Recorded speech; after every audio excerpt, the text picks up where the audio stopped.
We thought we knew what it looked like. The planet with a broad striped belt. We scribbled it onto construction paper with crayons and magic markers.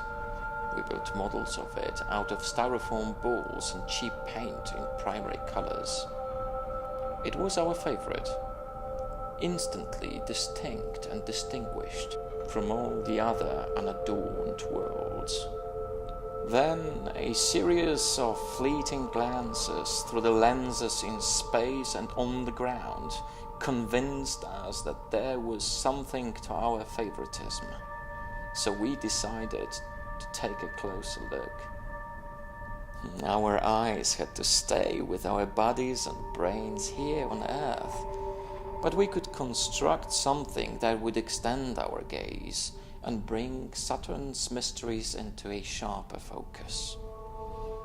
We built a bus-sized spacefaring set of lenses and instruments and recorders, all to give us a chance to illuminate a darkened corner of our stellar neighborhood over 746 million miles away.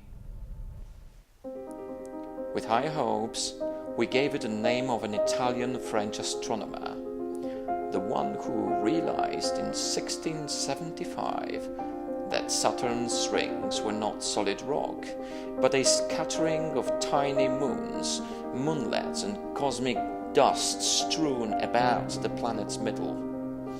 We sent it off with paeans and protests and waited for 7 years, watching the outer solar system with a vision that we didn't yet know was blurred. When our representative at long last reached the end of its pilgrimage and settled into its litany of orbits, it was as though we had finally put a pair of glasses for the first time and could at last see individual leaves within a distant arboreal scene, not a verdant and impressionist green blob. Our crayon scribbles of Saturn were no longer adequate, and we drank it all in, keeping our eyes wide open for as long as possible, drawing out of the experience for 13 long full years. But the prescription that fit us then no longer meets our needs. We have now tossed those glasses up against the very thing we used to admire through their many instrumented lenses, smashing them to dust to preserve a future view.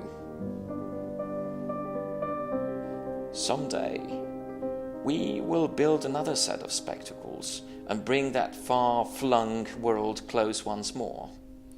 How could we not, having witnessed the wonders of the system with its planet-esque plethora of moons dancing at a distance or disturbing its edges?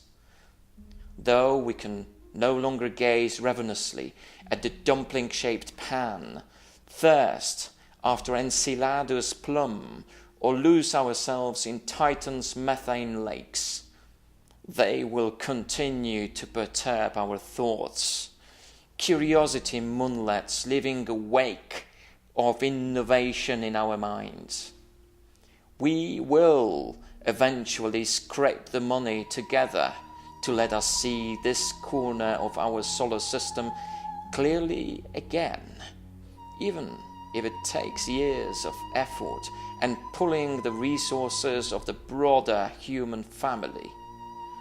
Those new lenses will give us a whole new moment of clarity, one that is currently as impossible to comprehend as those first intriguing moments of wonder when we realized with a jolt that what had seemed so obvious and settled was in fact unnervingly mysterious and vibrant. Our past selves never would have believed that the best candidates for life lay in the underground oceans or pools of hydrocarbon on icy moons in parts of the solar system far removed from our sun's radiance. We never would have guessed that the voids between the rings could be so silent, or that the outermost atmosphere would be full of charged rain. Compared to the vast knowledge available in the solar system, we have impossibly short lives.